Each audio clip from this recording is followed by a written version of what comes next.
Okay, isang mapayapa at mapagpalang araw sa inyong lahat. Today is May 31 na, 2026. And this time, ipagpapatuloy ko ang ating ginagawang talakayan tungkol sa mga paksang pangsiguridad. At ang ibabahagi ko sa inyo ngayon is yung ethics, service excellence, and character building. Alam nyo guys, sa lahat ng profesyon na nakita ko, dito talaga ako sa security humahanga. Kaya nga nagtagal ako dito eh. Kasi nakita nyo naman, di ba? Bihirang-bihirang profession yung nagsasanay sa ganito. Di ba? Kasi bilang frontliner kasi, importante kasi na alam ng mga security practitioner ang ganito. Di ba? Pag hindi nila alam, sigurado makukompromiso ang kanilang trabaho. So, ganun katindi ang profesyon ng security guard. Bilang nasa profession of arms at siyempre, kagaya ng nabanggit ko na frontliner, uso kasi dito ang asunto. Diba? Malapit na malapit sa kanila ang provocation. At siyempre, kapag na-provoke ka, hindi mo na maipapatupad ng maayos at mahusay ang mga batas na ipinapatupad mo dyan sa establishmento kung saan ka nakatalaga. Yan. Kaya ganon talaga ka-professional ang security. So, shout out sa lahat ng tropang 5-9. So, dito sa ating, actually ito na yung chapter 4 sa ating libro. Dito sa ethics, service excellence, and character building, unang pag-uusapan natin dito is yung mga katangian na dapat taglayin para ikaw ay magiging epektibong gwardiya. No, essential traits of being an effective security practitioner. So, napakarami ito. No, pag magsaliksik ka sa libro, magsaliksik ka online, napakarami ito. But I preferred na ibahagi lang kung ano yung talagang mga katangian na nakita ko, no, according to my experience bilang security practitioner sa loob ng 3 dekada, ito yung aking mga napili. Yan. Number 1 is knowledge, kaalaman. Diba? May kasabihan nga, knowledge is power. Diba? So, doon pa lang sa kasabihan na yon, may makakapag-isip ka na ng napakarami. No, when we say power, di ba, magagamit mo sa lahat ng bagay. No, lalong-lalo na sa mga conflicting situations kung saan kailangan mong, di ba, lagpasan o i-overcome. Yan. Kasi pag hindi mo nalagpasan yon, hindi mo ma-implement yung trabaho ng maayos at mahusay. Alam nyo, alam naman natin yun eh, knowledge, kaalaman. Okay. Ang learning na to is nakukuha natin, no, through formal education. Yan, yung basic na kaalaman ng isang tao. Pero para sa atin, sariling experience, hindi lang yun.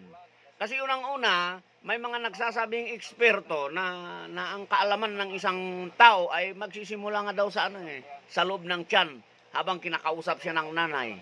No, which is, siguro may mga proof naman na magpapatunay kung bakit sinasabi nilang ganon. No? Pero alam natin na mula sa pagkamusmos, siyempre ang kaalaman ng isang tao talagang nadidevelop na yan sa pagtuturo ng kanyang mga magulang. At saka yung mga pamilya, mga kanyang kapitbahay, neighborhood. Yan. Diyan na talaga matututo ang isang tao. Di ba? Madadagdagan na lang yun pag kumuha siya ng formal education. And after graduation, kahit sabihin mo pang college graduate na, sabihin mo pang criminology graduate na, kung saan ito lang yung subject na na may nauugnay sa security. So,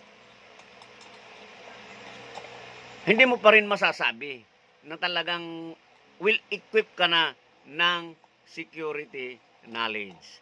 No, kailangan pa rin yun. Kaya nga pag ikaw ay pumasok sa security practitioner, idadaan ka pa rin sa mga training, di ba? Yung una diyan, kung hindi pa nabago, is yung pre-licensing. di ba? Pre-licensing training course, di ba? Prior to the issuance of your license to exercise security profession, tinatawag na LESP. So talagang dadaan ka muna ng training. Alam mo ang training ng ganyan, minsan umaabot ng 15 days, no? Napakamahal na rin yan. Pag dumaan ka sa proper training, mahina na dyan, yung mababa na dyan, yung gagastusin mo na 20,000, no? Kasama na lahat-lahat kasi may yan, may practical firing pa yan, meron pang neuro drug test, lahat yan, isasalang ka dyan. So, may mga exam pa yan after training na ginagawa sa Camp Krami. O kung hindi, isinasagawa ng mga proctor from Susia. Pero sa ngayon yata, doon na yata nag-exam. So, ganun katindi ang profesyon ng gwardiya. Pero huwag din nating kalilimutan, no, na ang kaalaman ay talagang kaalaman na pagdating sa security practitioner is talagang natututunan mo pag nandun ka na sa field. Nandun ka na sa real makoy. Di ba? Kasi there are so many learnings and knowledge, no, about security na hindi mo pa na-encounter, no, during your training, during your formal education. Di ba? Kasi importante kasi talaga na ma-experience mo yung isang bagay para ikaw ay matuto. Kaya nga may nagsasabi na experience is the best teacher. Totoo yan. Di ba? Kailangan ma-experience mo muna. Pati din naman ako, hindi ako natuto sa ganitong profession kung talagang hindi ako pumalaot, di ba? Sa industriya. Biruin mo naman yung 30 years na nagtrabaho ka sa industriya na hindi pa ako matuto, di ba? So halos na-encounter ko na lahat yung mga problema, no, and so on and so forth. Talagang natutunan ko na. Pero ako is still believing na marami pa rin akong hindi alam. Kaya nga, ito nga, nakagawa na nga ako ng libro, pero sa pamamagitan ng pagtatalakay sa mga aking naisulat, siyempre, kaalaman pa rin yun na kailangang i-develop. No? Kasi ang kaalaman, ang knowledge is dapat continuing, hindi dapat stagnant.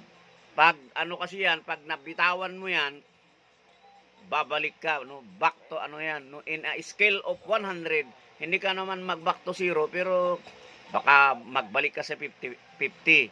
So, mahirap yon, no? Kaya nga, pagdating sa learning, sikulo dapat tayo. Cycle, continuing, para ma-maintain natin or ma-upgrade natin yung ating kaalaman. Now, pagdating naman sa actual na application ng knowledge sa profesyon ng security guard o security practitioner, yun nga yung sinasabi ko. Di ba, na pag nandiyan ka na, nagtatrabaho ka na sa kumpanya, kung saan ka na italaga, there are so many programs dyan para mag-level up ang inyong kaalaman. Di ba? Lahat naman, ako naman naniniwala na ang security naman talaga, all purpose. Di ba? Kahit anong paseminar dyan sa kumpanya, minsan ipinapasama yung security, no? Para alam niya kung paano niya, di ba? Paano niya i-apply yung policy na ipinapatupad niya doon sa particular na di ba? Na sitwasyon.